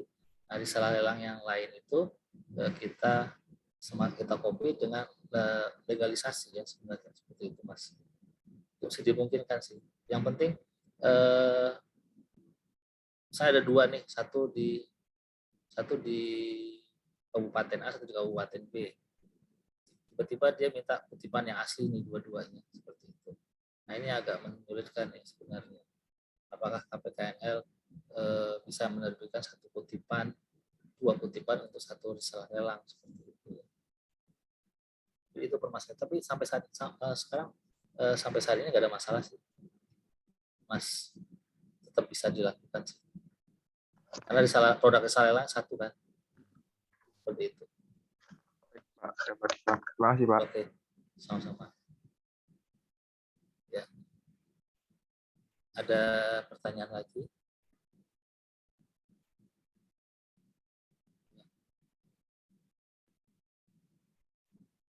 Oke. Ada pertanyaan? Oke, kalau nggak ada pertanyaan, kita akan masuk ke lelang terjadwal khusus ya. Lelang terjadwal khusus mungkin sudah dijelaskan sebelumnya ya ke adik-adik sekalian terkait dengan lelang terjadwal khusus. Ini bukan jenis lelang ya. Jenis lelangnya lelang non eksekusi sukarela, tetapi mekanismenya melalui lelang terjadwal khusus seperti itu. Ini baru di PMK 213 baru dimasukkan aturan ini. Jadi karakteristiknya adalah untuk lelang non eksekusi sukarela dengan objek lelang berupa barang bergerak ya. Jadi lelang non eksekusi, lelang terjadwal khususnya adalah lelang non eksekusi sukarela dengan objek lelangnya adalah barang bergerak. Bisa kendaraan, bisa barang elektronik, alat elektronik, ya, bisa furniture seperti itu. Nah, karakteristik berikutnya adalah waktu pelaksanaan ditentukan sendiri oleh penyelenggara lelang, ya, secara tertentu, rutin, dan terencana. Jadi dalam konsep yang lama, penyelenggara lelang itu pasif. Dia akan bekerja ketika ada permohonan. Tapi kalau lelang terjadwal khusus ini tidak berbeda dari konsep yang lama. Jadi penyelenggara lelang ini yang membuat acara lelangnya, kira-kira seperti itu. Dia yang menjadwalkan, ya, kemudian jadwalnya itu rutin dan terencana seperti itu. Nah, kemudian dalam permohonan, pengumuman, fleksibilitas penawaran, dan administrasi lelang. Nah, salah satu karakteristiknya adalah lelang ini mudah dalam permohonannya. Jadi pemohon lelang atau yang akan menjual barangnya langsung saya datang ke penyelenggara lelang, akan melaksanakan lelang seperti itu, ya, sesuai dengan jadwal yang sudah dibuat oleh penyelenggara lelang.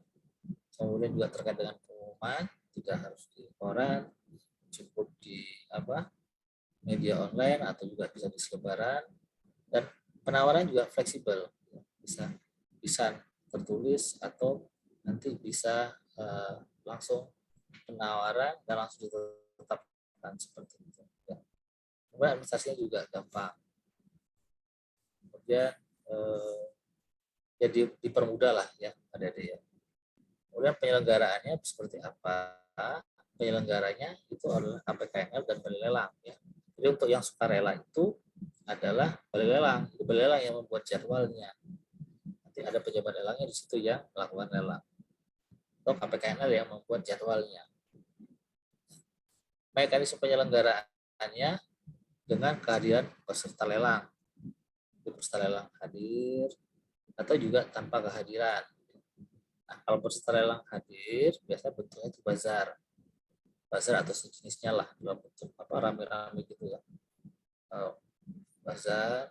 Nah, cara penawarannya bisa lisan, bisa tertulis, atau tertulis dilanjutkan lisan, seperti itu. Dan kalau misalnya tanpa kehadiran peserta, cara penawarannya bisa melalui internet dengan platform marketplace auction. Itu untuk yang penyelenggaraannya. Sebenarnya kalau di yang terjadi di sini awalnya sih di KPKNL itu karena didorong kita ada kajian ataupun arah, ya, di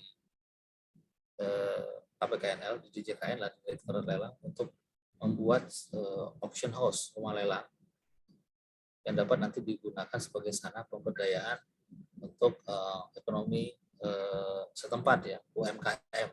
Memang ini dibuat juga salah satunya adalah untuk mendukung program PEN, ya. Kemudian penyelenggaraan lelangnya diarahkan dengan kehadiran peserta bazar, diarahkan seperti itu.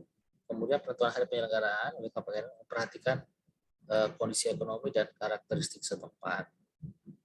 Nah, untuk di balai lelang itu didorong untuk membuat event lelang secara rutin dan terencana. Jadi memang mengarahkan balai lelang terlebih aktif, ya. Kemudian juga mengarahkan balai lelang itu membuat semacam platform marketplace, ya, yang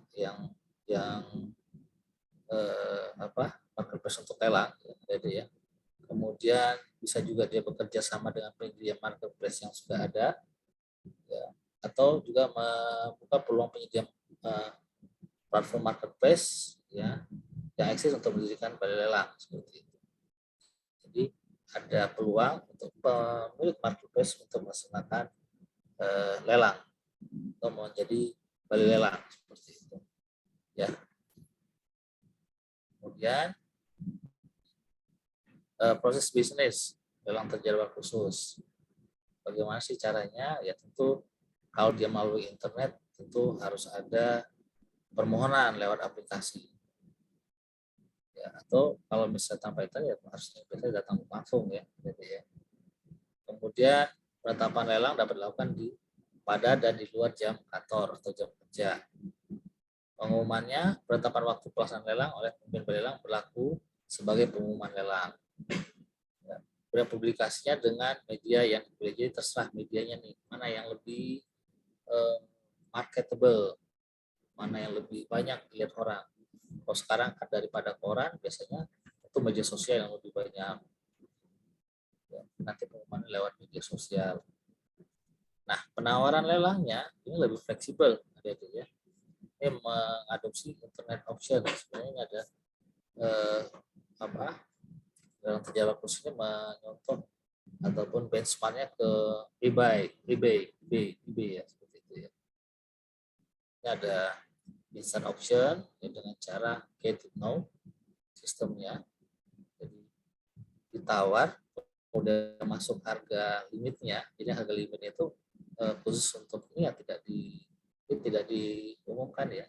Jadi harga yang kalau udah masuk dengan nilai limitnya penjual langsung diambil. Oke.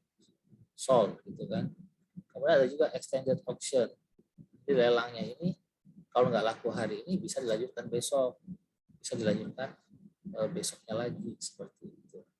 Atau bisa juga dengan rollover auction. Rollover auction ini gini. Jadi kalau pemenang pertama tidak membayar harga lelangnya itu, dia akan bisa turun ke pemenang kedua. Dan pemenang kedua juga tidak bersedia membayar, ya turun ke pemenang ketiga, seperti itu. Itu untuk penawarannya. Nah, penetapan pembeli dalam menggunakan nilai limit. Tidak berdasarkan harga penawaran tertinggi ya. Tapi bisa juga lelang tidak menggunakan nilai limit ya. Jadi kan salah satu pengecualian nilai limit itu kan untuk lelang yang non eksekusi sukarela ya. Untuk barang bergerak itu bisa tidak menggunakan nilai limit. Jadi nanti berdasarkan persetujuan penjual. Atau bisa juga lelang terjadwal khusus ya, yang tadi kita sudah jelaskan sih sebenarnya. Itu berdasarkan penawaran tertinggi setelah mencapai atau melampaui nilai limit atau berdasarkan persetujuan penjual. Jadi bisa aja dia capai nilai limit sudah dan penjualnya bersetuju, seperti itu kan. Bisa juga nggak nyampe nilai limit tapi penjualnya setuju, ya udah terjual. Gitu. Kemudian juga berdasarkan harga penawaran yang diterima pertama dan telah mencapai atau melampaui nilai limit atau dikehendaki penjual. Jadi penawar pertama jika dia sudah sampai nilai limit, ya tidak diteruskan untuk naik lagi gitu. Atau pengguliran pemenang kepada penawar tertinggi kedua atau ketiga rollover auction. Oke, kira-kira seperti itu ya untuk yang tawarannya. Oke, ada lagi sampai di sini? Ada pertanyaan? Ada di sekalian? Nilainya udah keluar ya, nilai UTS. Halo. Belum, Pak. Belum, Pak. Udah ditunggu aja ya. Oh belum ya? Biasanya berapa minggu setelah UTS itu? Biasanya. 2 minggu 3 minggu Pak kayaknya. 2 minggu 3 minggu ya. Lama ya. Nilai kalian sih antara 60 sampai 90. Itu aja deh, aman lah. Ya. Kalau nilai yang lain ada yang sudah dapat atau belum? Belum dapat semua ya.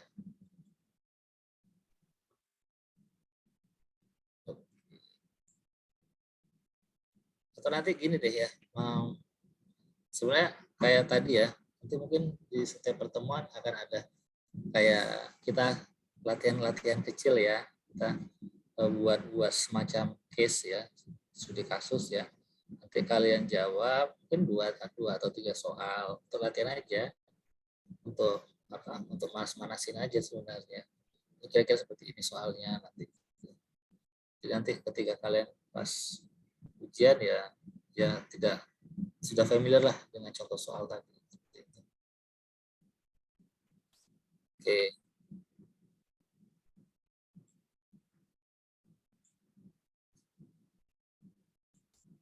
Ada pertanyaan? Ya, memang tadi yang pertanyaan yang satu paket tadi seperti itu ya. Dimungkinkan sih, dimungkinkan untuk beda wilayah administrasi dalam satu wilayah KPKNL. Biasanya nanti kan ada masanya di kutipan sih sebenarnya, kutipan. Jadi kutipan. Jadi kalau kita belajar bisa lelang itu, adik-adik, itu ada yang diserahkan kepada pembeli. Pembeli itu menerima kutipan dia. Kutipan itu asli, karena nanti diketik di kertas security ya. Nah itu ya nanti untuk proses balik nama. Seperti itu. Ya biasanya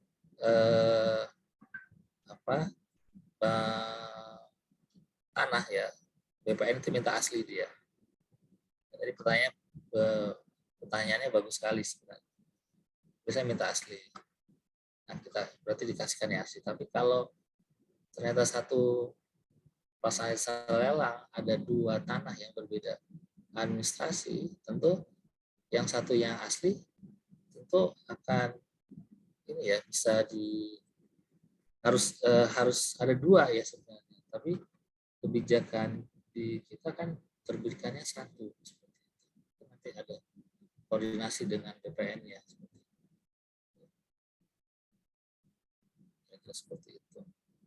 Sama tadi dengan fidusia juga seperti itu. Jadi sebenarnya ya tadi pas Tasya bilang ya itu kan sudah tidak eksekusi lagi, yang dijualnya lewat eksekusi ya. Ya memang benar sih, karena sudah tidak ada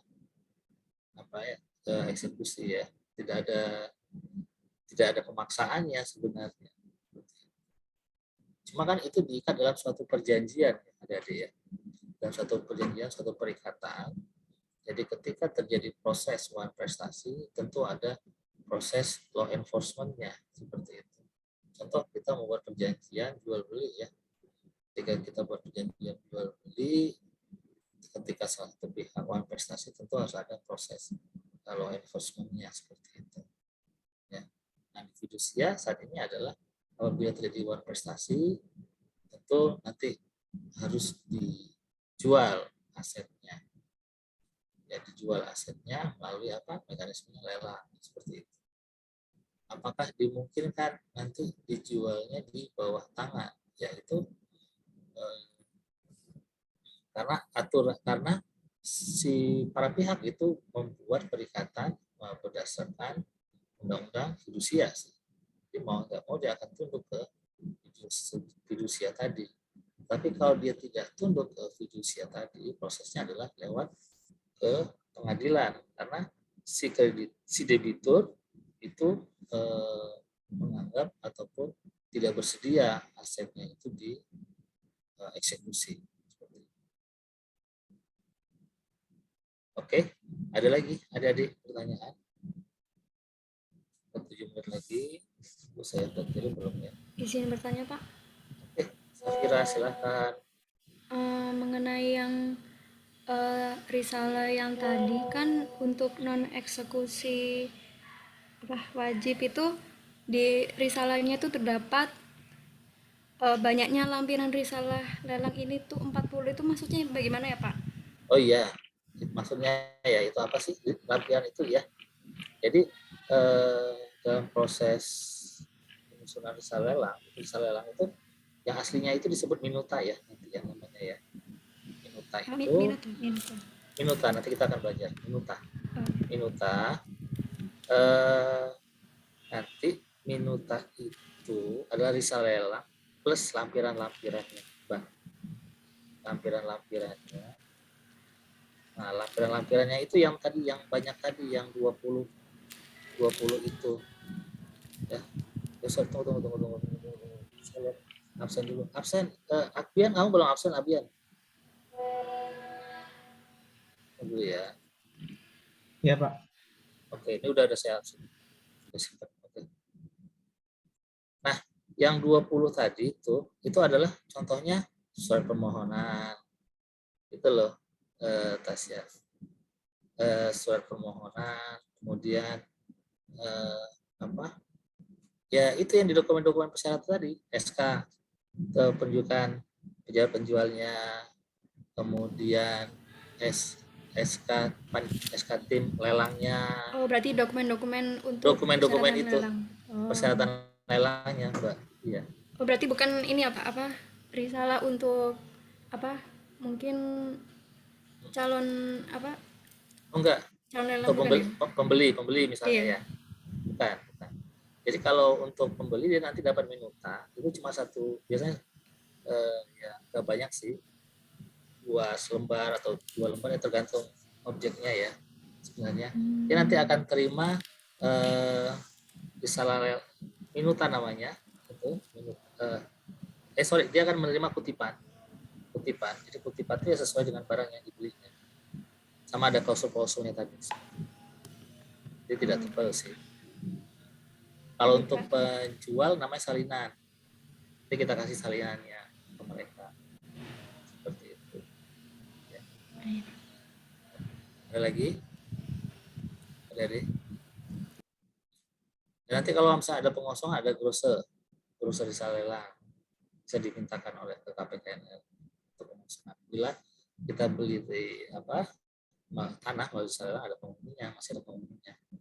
Untuk mengosongkan melalui pengadilan ya kita harus ada grosenya. Oke. Ada lagi? Ada? Izin bertanya, Pak. Tadi untuk yang risalah lelang eksekusi wajib itu saya kebingungan cari jumlah penawarnya itu, Pak. Itu biasanya di bagian mananya ya, Pak ya? Oke. Nah. Oke, gini aja deh. Ini kayaknya ini agak ini ya. Ini yang eksekusi wajib yang ini.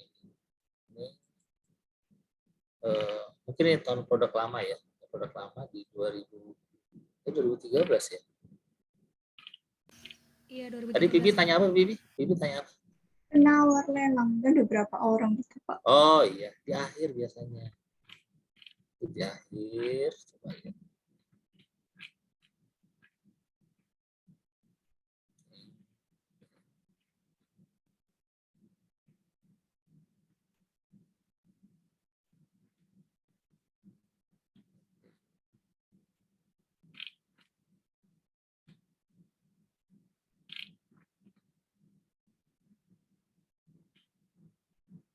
Ya, di situ nggak ada ya.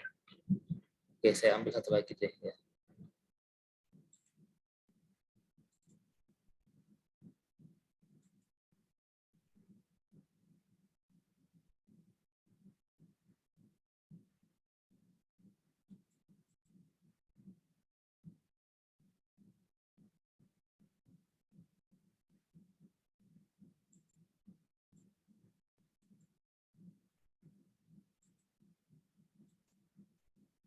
Oke, ini yang apa ya, yang agak rapi ya. Jadi kadang-kadang gini, dalam proses pembuatan risalah lelang itu ada kadang-kadang yang kelewat ya dengan pejabat lelangnya, makanya setiap proses lelang itu ada pengawasnya. Itu superintendent namanya, itu ada di Kanwil dan itu dilakukan pemeriksaan setiap 6 bulan sekali. Oke, ini kelihatan Bibi ya? Kelihatan, Pak. Nah, ini di bawah sekali biasa.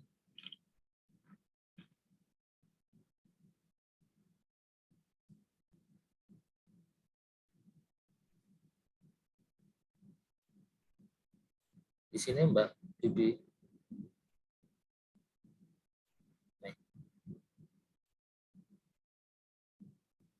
Ya, nawarnya ada 62. Ini biasanya open bidding ini. Ya. 62 penawaran. Oke. Iya, Pak. Di terakhir ya, setelah harga ya. Jadi nanti ada uraian barangnya, banyaknya penawaran seperti itu. Biasanya dia seperti itu. Jadi nanti seperti itu dia apa? Oke. Di terakhir ya, 3 alinea terakhir biasanya. Nah, kalau ini emang nggak kelihatan ya, yang di yang itu kumpulin itu ya. Sudah kelihatan. Ada lagi teman-teman yang mau bertanya? Tolong dicermati ya, bisa lelangnya itu ya. Oke, waktunya sudah habis.